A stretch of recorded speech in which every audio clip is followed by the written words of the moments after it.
Hello everyone, welcome back to our YouTube channel Epify. So today in this video I'm going to show you how to add story or reels on Instagram from PC. So to get started, let's open a browser and log in your Instagram account. So here is many options. When you click on create option, you will get the option to upload or drag photos and videos here, but there is no option to upload reels.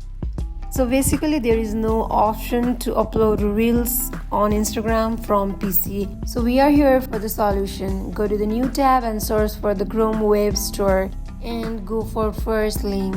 When you click on this link, it will navigate you to the Chrome Web Store website. Now here on search bar, search for Instead extension.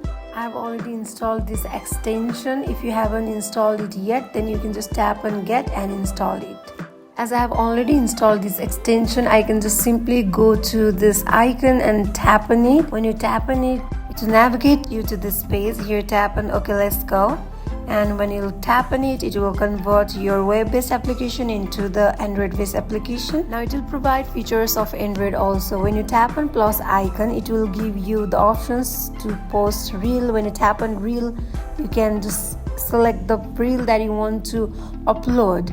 So in this way you can upload reels also, and when you tap on plus icon you can see story option where you can post your story also. So here you go, you have successfully get the features to post story and reel too. So that is it for today. If you guys like this video, do not forget to like, comment and subscribe our channel. Thank you for watching.